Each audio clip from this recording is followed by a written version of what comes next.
Alright,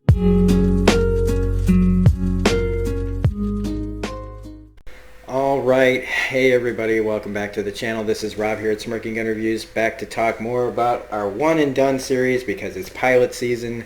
All the new shows are coming out, and so I'm trying to review some of the ones that pique my interest a little bit and give you guys a recommendation on whether or not you should continue to watch it after episode 1. So these are shows that I won't be reviewing, you know, in its entirety or even the rest of the season. I'll probably be watching some of these. I definitely won't be watching others.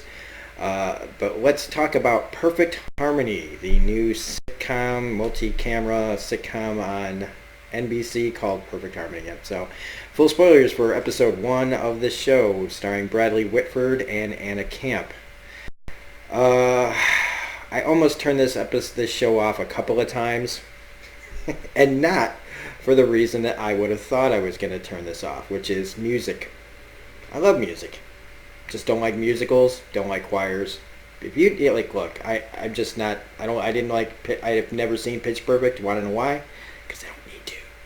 I didn't watch Glee because I don't like singing in my shows unless it's for like it's done for a specific reason, like the Buffy musical. You know, like a demon comes to town and makes everybody sing. I'm just not into it. I'm not. I even in some of my favorite shows, I fast forward through musical numbers that come on. I've been watching Toast of London with Matt Berry, and I love it. I love that show. But as soon as they start singing, I don't care. I fast forward through it because no, thank you. But I decided to pretend that I'm somebody who likes musicals, likes things with music. I mean, I did like School of Rock.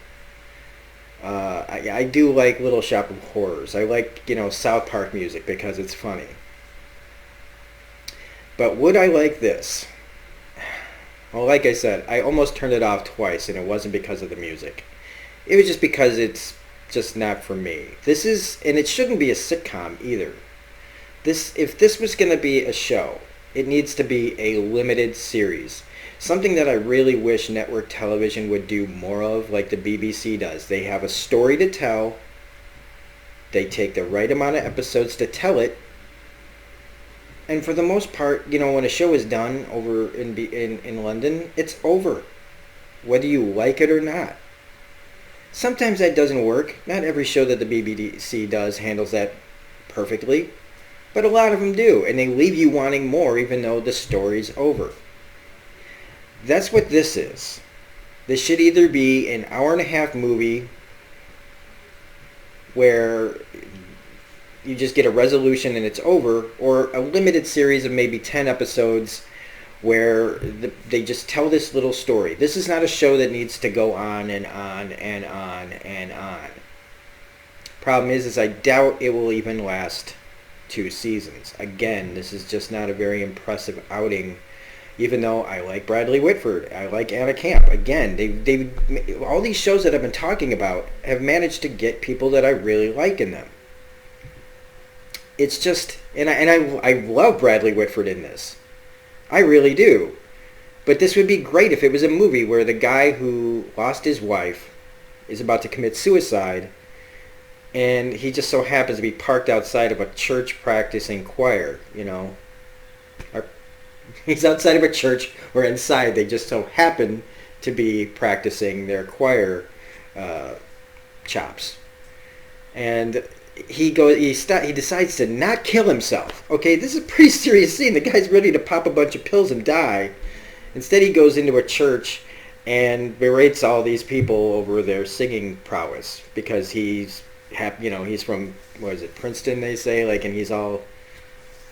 he knows what he's talking about when it comes to choirs, and he's just or when it comes to music and performances and stuff. And so, like a lot of shows, a lot of sitcoms, you've got the guy who doesn't want to help, but begrudgingly, decides to take these people under his wing out of spite to this guy, played brilliantly, of course, as always, this gentleman. I'm forgetting his name right now. I love him in everything, going all the way back to the Drew Carey Show. He played Drew's brother. He was also in Zodiac. He's fantastic in Zodiac, even though he's like very not doesn't have that much screen time.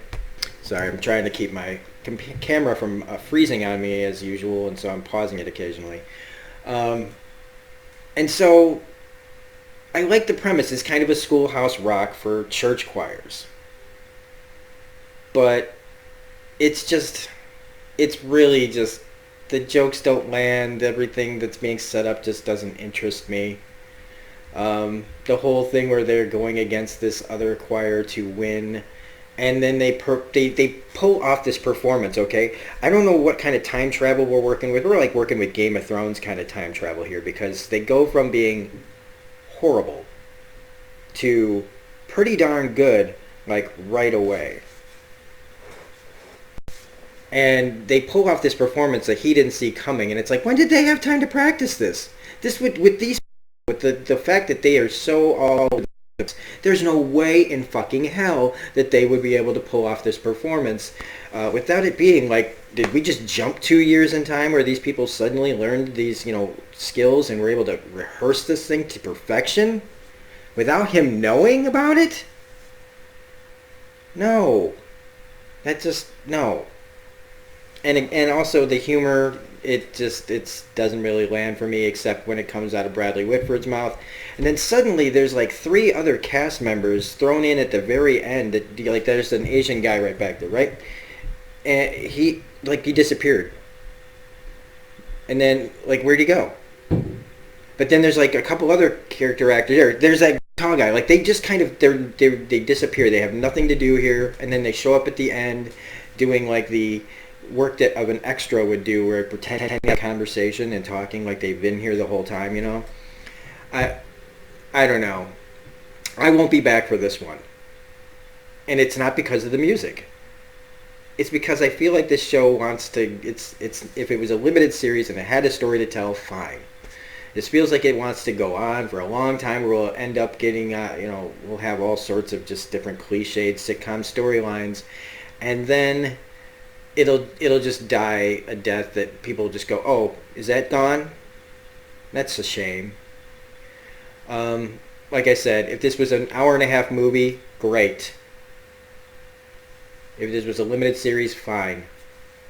But no, I didn't like this very much, except for Bradley Whitford, who deserves to be in better stuff than this. So that's it for this one. This one did not take as long as Prodigal Son, because it's easy to not recommend this unless, like, look, again, this has an audience. I know this has an audience, and if you like this, it's fine. There are elements about this that I do like. Just not enough to go, oh yeah, I'm putting this on my queue for, fall watching. And maybe again, like, once it gets canceled and I'm done watching everything else, maybe I'll go back and finish it up. But for me, this is a no. I don't recommend this, even though I think Anna Camp is great and Bradley Whitford's great. It's just too cliched, sitcom-y, and I just no. So anyway, if you happen to agree with this review, because I don't think anybody else would like it, please hit the like button, comment, share, subscribe, all that jazz. Otherwise, this is Robert Smirking Interview saying we're not done with one and dones. We've got more shows to watch and review and say whether or not they're worth it coming up today. So have a great day, and we'll see you later. Bye.